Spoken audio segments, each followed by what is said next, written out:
Hello friends, welcome to my YouTube channel. और आज हम महिला पर्यवेक्षक 2025 की परीक्षा की रिवीजन सीरीज़ को कंटिन्यू करने वाले हैं। आपको मैं फिर से वो टॉपिक बताने वाली हूँ जिनसे सबसे ज़्यादा क्वेश्चन आते हैं। अभी आपके एग्ज़ाम्स चल रहे हैं, इस बीच होली आ रही है, आपको बहुत ज़्यादा स्ट्रेस भी हो रहा होगा। हो सकता है कि आप होली इन्जॉय ना भी कर पाएँ, है ना। बट आपको अपना जो प्रेजेंट एन्जॉयमेंट है उसको ख़त्म नहीं करना है। होली अच्छे से एन्जॉय करिए। Happy Holi all of you. And उसी के साथ मेरे वीडियोस देखते रहिए ताकि आप कुछ इम्पॉर्टेंट टॉपिक्स इस वीडियो के थ्रू रिवाइज कर सकें और उसके अलावा कुछ इम्पॉर्टेंट क्वेश्चंस आप लगा सकें, क्योंकि मैंने आपको पहले भी बताया है कि जितने ज़्यादा क्वेश्चंस आप प्रैक्टिस करेंगे उतने ज़्यादा अच्छे मार्क्स आपके आएंगे। सो स्टार्ट करते हैं आज का सेशन। फर्स्ट क्वेश्चन है, excessive intake of micro nutrients and sedentary life style leads to. मतलब कि आप बहुत ज़्यादा मैक्रो न्यूट्रिएंट्स लेते हैं। मैक्रो न्यूट्रिएंट्स क्या होते हैं हमारे? मैक्रो न्यूट्रिएंट्स होते हैं हमारे कार्बोहाइड्रेट, प्रोटीन और फैट, है ना। जितना ज़्यादा आप इन तीनों को अपनी डाइट में इंक्लूड करेंगे, है ना।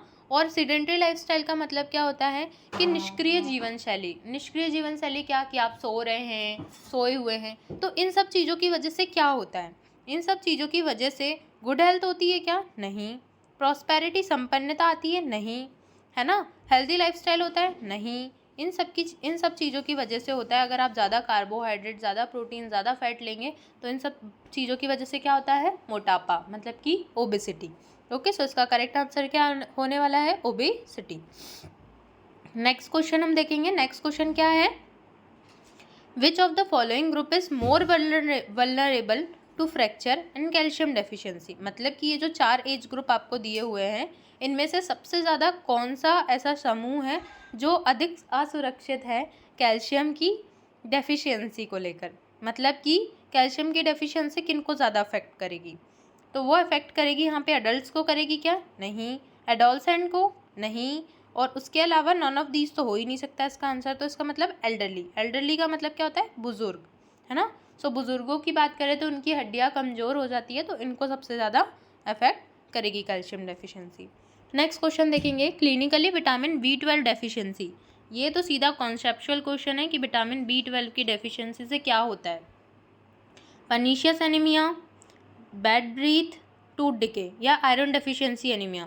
आयरन डेफिशिएंसी एनीमिया नहीं हो सकता, बैड ब्रीथ भी नहीं हो सकता, दांतों में सड़न भी नहीं हो सकती। इसका मतलब हमें पता है कि सीधा क्वेश्चन है पर्नीशियस एनीमिया B12 की डेफिशिएंसी से होता है। नेक्स्ट क्वेश्चन देखेंगे, question number 4। It is recommended that during the first 6 month after delivery the infant should be exclusively. ये कह रहा है कि यह अनुशंसा की जाती है कि प्रसव के बाद आरंभिक 6 महीनों में नवजात शिशु को केवल क्या दिया जाए? बॉटल से दूध पिलाना चाहिए? नहीं। वीनिंग, दूध छुड़ा दिया जाना चाहिए? नहीं। ब्रेस्ट फीड कराना चाहिए? हाँ। फॉर्मूला फीड, लास्ट ऑप्शन में देख ही लीजिए। फॉर्मूला फीड, डिब्बे का दूध देना चाहिए? नहीं, बिल्कुल नहीं। तो ये 3 ऑप्शन करेक्ट है और हमारा करेक्ट ऑप्शन है स्तनपान कराना चाहिए स्टार्टिंग से 6 महीने तक, मतलब कि बच्चे के जन्म से 6 महीने तक। नेक्स्ट क्वेश्चन हम देखेंगे।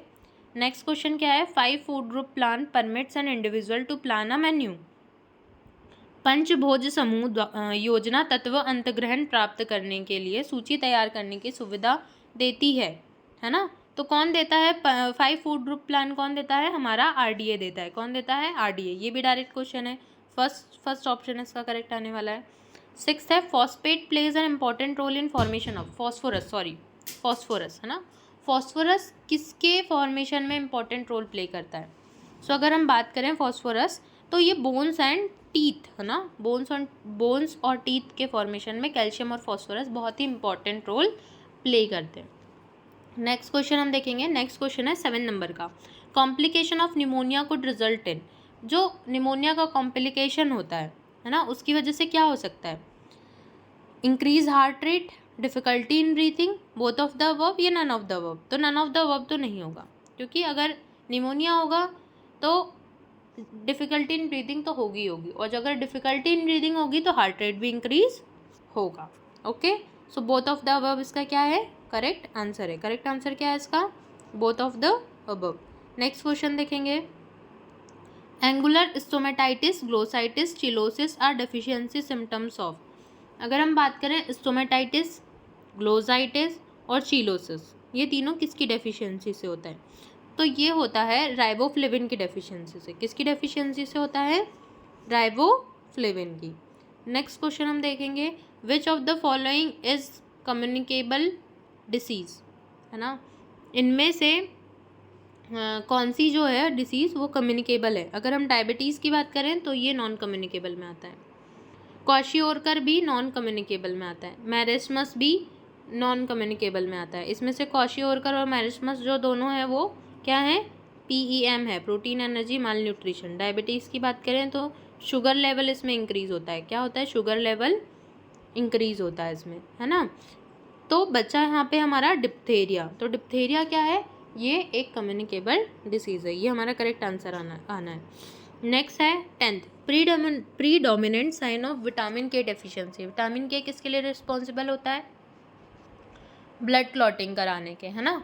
तो अगर विटामिन के की डेफिशिएंसी हो जाएगी तो क्या होगा? हीमरेज हो जाएगा। क्या हो जाएगा? हीमरेज, मतलब कि रक्त स्त्राव, है ना। वेट गेन हो सकता है क्या यहाँ पे? बाकी ऑप्शन भी नहीं, क्यों नहीं हो सकते देखते हैं। वेट गेन होगा क्या अगर विटामिन के की डेफिशिएंसी होगी? नहीं। पोलियो होगा क्या? नहीं। ट्यूबरकुलोसिस होगा क्या? नहीं। तो इसीलिए फर्स्ट ऑप्शन हमारा करेक्ट आने वाला है।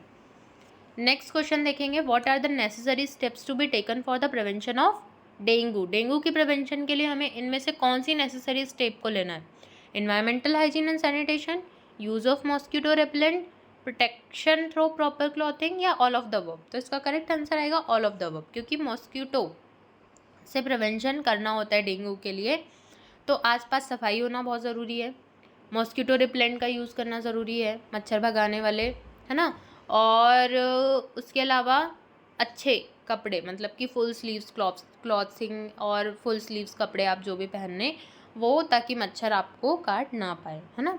तो ये सारे मेजर्स आपको लेने होते हैं डेंगू के प्रिवेंशन के लिए। नेक्स्ट क्वेश्चन देखेंगे, question number 12, energy requirement during infancy are very high because this is one of the period of very, है ना। Energy requirement during infancy are very high, मतलब कि इन्फेंट अगर है तो उसकी एनर्जी रिक्वायरमेंट बहुत ज़्यादा होती है। क्यों? रीज़न बताना है यहाँ पर। तो उसका रीज़न होता है कि उनकी रैपिड ग्रोथ के लिए। किसके लिए इम्पॉर्टेंट होती है? रैपिड ग्रोथ के लिए।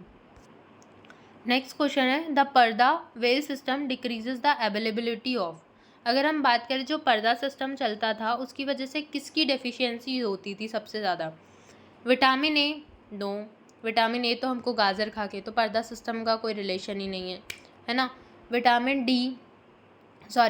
सी, तो विटामिन सी हम सिट्रस फ्रूट्स खाते हैं, लाइक नींबू, ऑरेंज, ये सब, तो इसकी भी कोई, ये भी खाने से मिलता है, तो इसका कोई रिलेशन ही नहीं है। विटामिन के जो होता है, विटामिन के, है ना, विटामिन के भी इसका कोई रिलेशन नहीं है। तो अब बारी विटामिन डी की। तो विटामिन डी क्या होता है? हमें सन से डायरेक्टली मिलता है ना। तो अगर सन रेज हमारी बॉडी में डायरेक्ट पड़ती हैं तभी जाके हमें विटामिन डी हमारी बॉडी में उसकी फुलफिलमेंट होती है। तो अगर पर्दा सिस्टम होता था तो लोग घूंघट डाल के रखते थे, तो विटामिन डी की डेफिशिएंसी होने के चांसेस ज़्यादा होते थे। नेक्स्ट क्वेश्चन हम देखेंगे, major commodities distributed in public distribution system include. कौन सी मेजर कमोडिटीज़ है जो डिस्ट्रीब्यूट की जाती है पब्लिक डिस्ट्रीब्यूशन, मतलब कि जन वितरण प्रणाली में वितरित होने वाली मुख्य वस्तुओं में शामिल है। जन प्रणाली क्या? जो आप राशन लेने जाते हैं, है ना। तो राशन लेने जब आप जाते हैं, ये ही क्वेश्चन आपको घुमा के पूछे जा रहे हैं। बहुत ईजी चीज़ें हैं, है ना, ये हमारी कॉमन लाइफस्टाइल में आते हैं क्वेश्चन। राशन लेने जाते हैं आप, है ना। राशन लेने जब आप जाते हैं राशन कार्ड के थ्रू, तो आपको क्या क्या मिलता है वहाँ? क्लॉथ्स एंड मेडिसिन मिलती है क्या? नहीं। वेजिटेबल फ्रूट्स मिलते हैं क्या? सब्जी और फल? नहीं। इम्यूनाइजेशन मिलता है क्या? नहीं। इम्यूनाइजेशन हॉस्पिटल में मिलता है। तो अगर हम बात करें इस सेकेंड ऑप्शन की, यहाँ पर वीट, गेहूँ मिलता है, चावल मिलता है, शक्कर मिलती है, कैरोसिन भी मिलता है। इतना ईजी क्वेश्चन आपको आया हुआ है, देखिए, बस आपको समझने की ज़रूरत है। नेक्स्ट क्वेश्चन क्या होने वाला है, a healthy well nourished expectant mother usually gives birth to a, मतलब कि स्वस्थ सुपोषित गर्भवती माता सामान्यतः किसको जन्म देती है ना। तो ये हैवी बेबी को तो जन्म नहीं देगी, अगर उसने प्रॉपर न्यूट्रिशन लिया है मदर ने, तो वो हैवी बेबी को तो नहीं देगी जन्म। स्टंटेड बेबी को भी नहीं देगी, है ना, और इन सभी को तो बिल्कुल नहीं दे सकती। तो ऑल ऑफ द अबव, ये 3 ऑप्शन तो करेक्ट हो गए। सेकंड वाला ऑप्शन है हेल्दी बेबी, अगर मदर हेल्दी है तो बेबी भी हेल्दी होगा। नेक्स्ट क्वेश्चन हम देखेंगे, a healthy expectant mother consuming nutrition diet and physical exercise having a good chances of giving, है ना।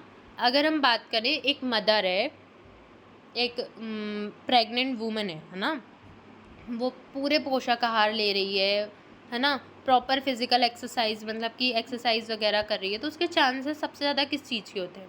सिजेरियन डिलीवरी के? नहीं। कॉम्प्लिकेटेड बर्थ के? नहीं। नन ऑफ दीज तो हो ही नहीं सकता। तो यहाँ पर चांसेस होते हैं नॉर्मल बर्थ के। किसके चांसेस होते हैं? नॉर्मल बर्थ के। नेक्स्ट क्वेश्चन हम देखेंगे, a healthy well nourish expectant mother usually gives birth to अ।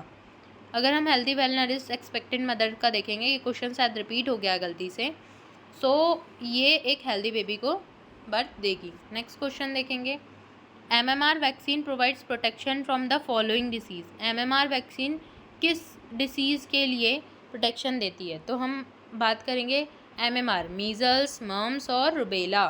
सो ये ऑल ऑफ दीज इसका करेक्ट आंसर आने वाला है।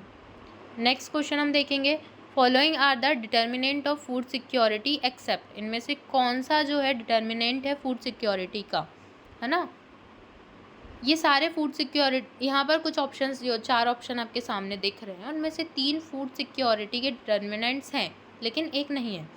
अगर हम बात करें फूड अवेलेबिलिटी, ये है डिटर्मिनेंट, फूड एक्सेसिबिलिटी है, फूड यूटिलाइजेशन भी है, बट फूड मार्केटिंग की अगर बात करें तो फूड मार्केटिंग जो है वो इसका डिटर्मिनेंट नहीं है।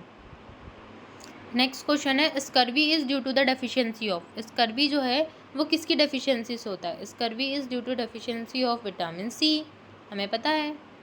Next question, gestational diabetes during pregnancy में रिजल्ट इन बेबीज़ विथ क्या?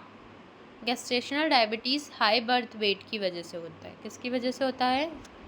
जन्म के समय अधिक भार की वजह से। ओके, तो यहाँ पर हमारे आज की सीरीज़ ख़त्म होती है, 20 question series. Thank you guys and happy Holi all of you again.